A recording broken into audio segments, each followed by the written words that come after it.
Most financial advice is going to tell you that you need to choose one. You need to either pay off all of your debt first, every single dollar, or invest in your future.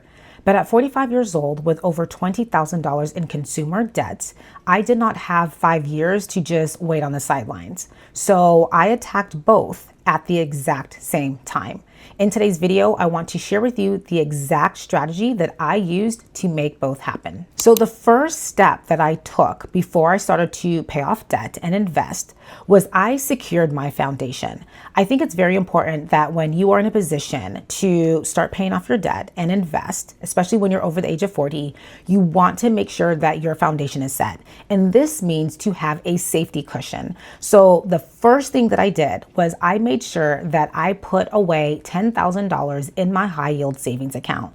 The reason why I did this was because, think about it, if an unexpected bill comes, all of a sudden, guess what happens? When you have zero cushion, it goes on a credit card. And then you repeat that same cycle over and over and over again. So in order for me to avoid that at all costs, I went ahead and I set up my foundation first. I saved $10,000. I gave myself a good cushion. That way I knew I can attack my debt with peace of mind, knowing that I had that safety net if anything would happen. So once my safety net was in place, what I did was I launched my parallel strategy. And so what this looked like was I started to put money into a brokerage account. Now, I didn't know what I was doing when I first began, so I was putting just a little bit of money. That way I can exercise that muscle and build that habit. So I believe I started with around $40, and that $40 was really split between 3 index funds. I was investing in VTI, VOO, and VGT.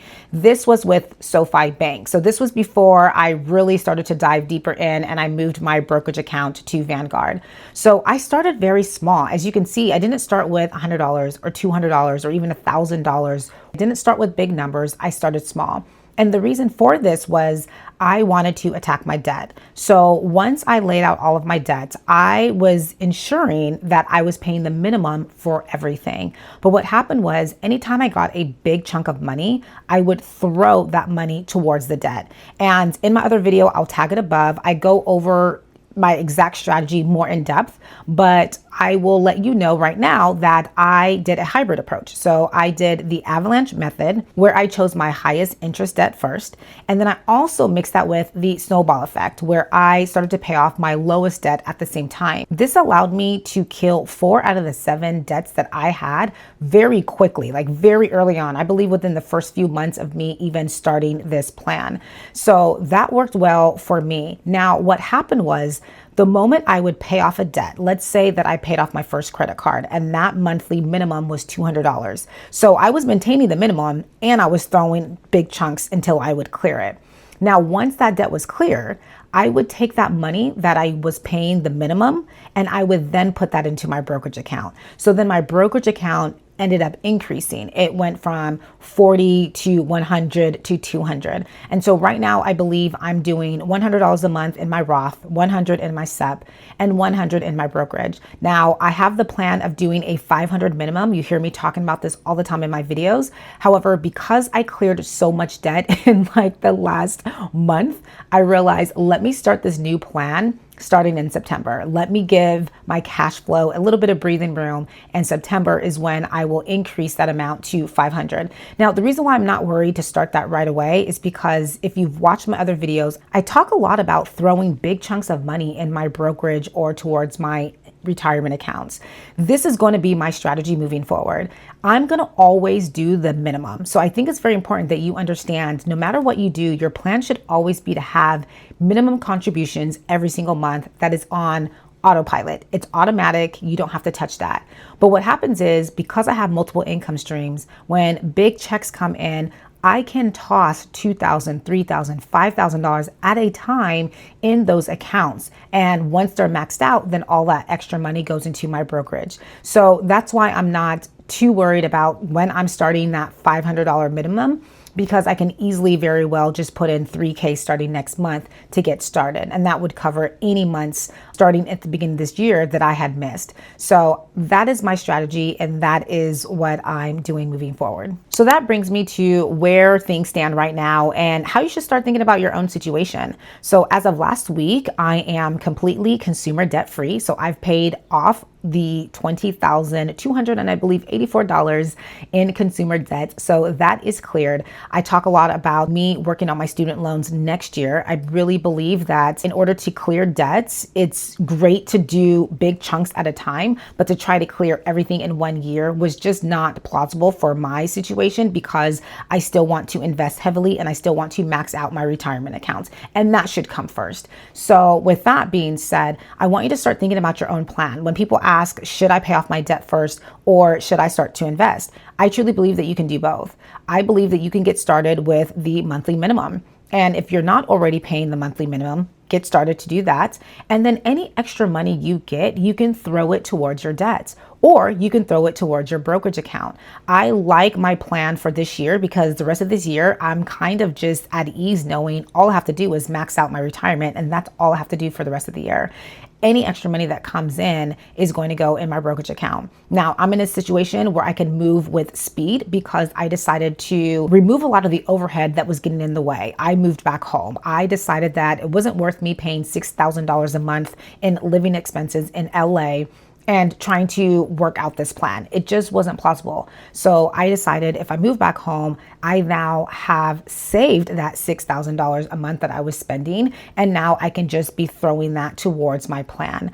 And it's worked out pretty great. Like I said, things have really sped up over the last several months. So for me, everyone's going to be different. You have to look at your own situation and you have to really look at your overhead because the moment you eliminate expenses, and this is why I say always audit your business, always audit your life.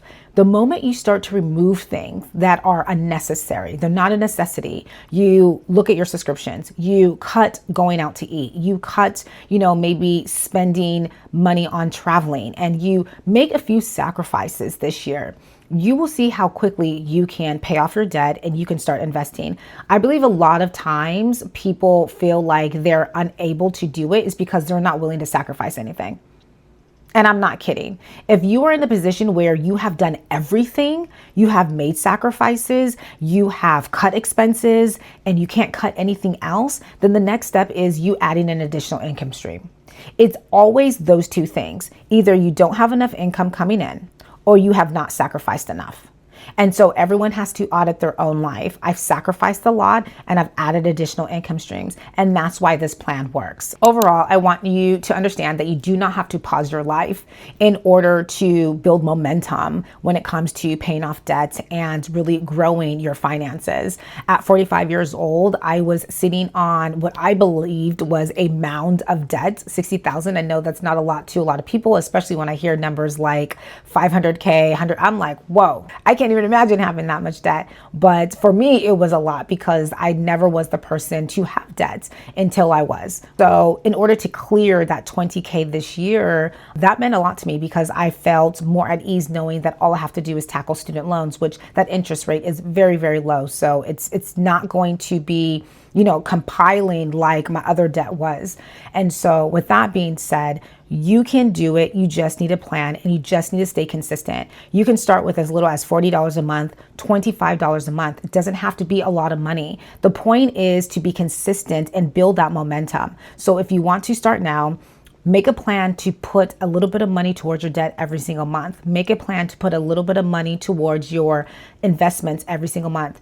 You'll be surprised how quickly you start to attract the things that you desire the moment you get started. I believe a lot of people stay stuck and they don't start because they feel like they don't have the immediate solution that they're looking for. But sometimes God is waiting for us to take that first step. Sometimes he's just waiting for us to trust his plan. If he called you to do something, if he said, surrender, trust my will, and move forward, and you're still questioning it, then of course things are not going to work out. I believe the reason why things have really sped up for me was me not understanding the plan, me not really seeing a way of making it come into fruition, but me trusting what he has told me to do and me being obedient in that and doing it.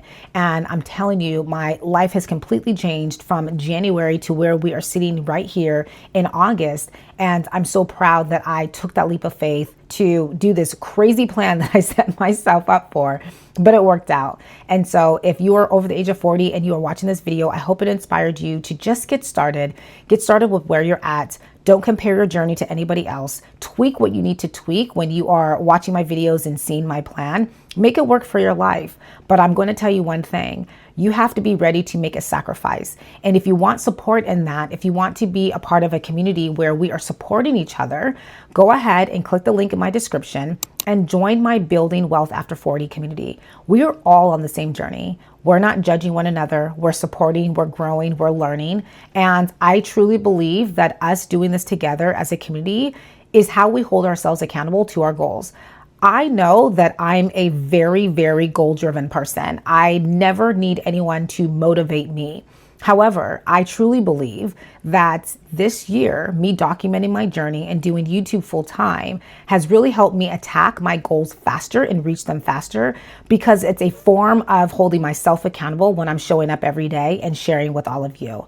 And so do whatever is necessary to make sure that you reach your goal. And that's what I want to leave you with today.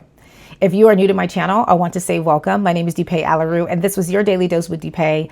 Welcome to my channel. I would love for you to stay, so feel free to subscribe and come back for more. We are wrapping up the series this week. Oh my goodness, I can't believe I have 2 more days in this 200-day challenge. Today is day 198. That is crazy to even say.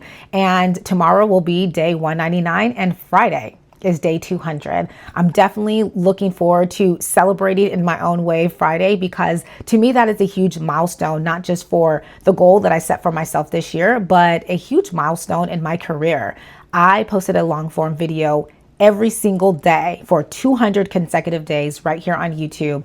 And I'm proud of myself. And if you are doing a similar challenge, if you are showing up in any area of your life consistently and you are hitting your goals, I'm proud of you. And you should be proud of yourself too. And go celebrate. That doesn't mean go splurge and spend a lot of money, because I'm not doing that. But celebrate in a way that's going to bring you joy and for you to acknowledge that win, because that is huge.